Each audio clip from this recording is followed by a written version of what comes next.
Chapter 8. Building. When you start to think seriously about building your own home from scratch, you usually want to start with a plan for what kind of house you want to construct. However, a lot of stuff comes before the construction process. Before you design your perfect home and hammer the first nail, you'll need to deal with the state of your parcel, which is usually wholly undeveloped. You will also want to check on possible permit requirements for the building you are considering.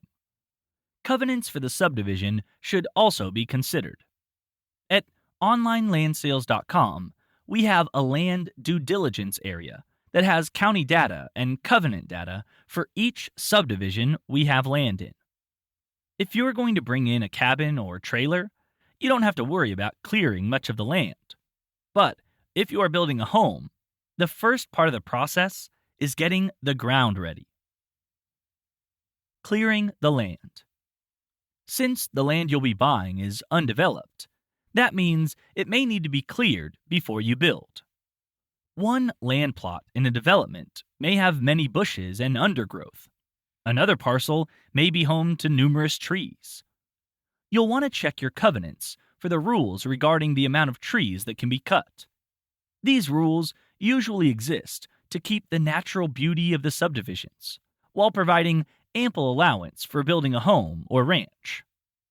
The main thing you'll want to do in the grubbing up process is remove everything that protrudes from the land as much as possible from the area where the building will be. Tree stubs will need to be obliterated, usually a grinder if they can't be pulled out by another means. Want to hire a removal company for the job? The clearing cost will vary depending on the forest cover's intensity, including scrub, trees, stumps, and rocks. The amount to be paid depends on the size of the land and vegetation. Forest areas cost much more than areas with shrubs and grasses. Costs for outsourcing to a removal company vary depending on the foliage, as much as $500 to $5,000 per acre. Brush removal is a separate cost of between $200 to $600 per acre. You can see why there's a big DIY incentive here. Location. You'll need to plan on where the building is going to sit on your lot. There are several things to consider here. Many parcels border 2 or more access roads. Most covenants have setback rules. That means any building must be built beyond the setback limit, the required distance between the house and the nearest street or creek. Setbacks exist for aesthetic purposes and allow adequate distance for grading requirements set to manage runoff and flooding. When you clear the land, you'll want to be aware of any future grading that will be necessary. Utilities. An off-the-grid home living doesn't necessarily mean living without electricity or other modern conveniences. Some rural subdivisions have electricity in them, but living without public electricity is very possible in many areas.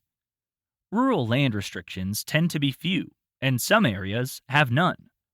Indeed, if you are building a cabin for temporary use, such as hunting and camping, you probably don't even want to connect to utilities. In other cases, you may want to install solar panels or other off-the-grid solutions.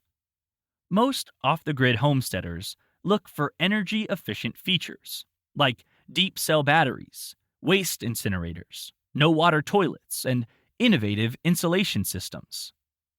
A willingness to get your hands dirty again and again is the first skill you need.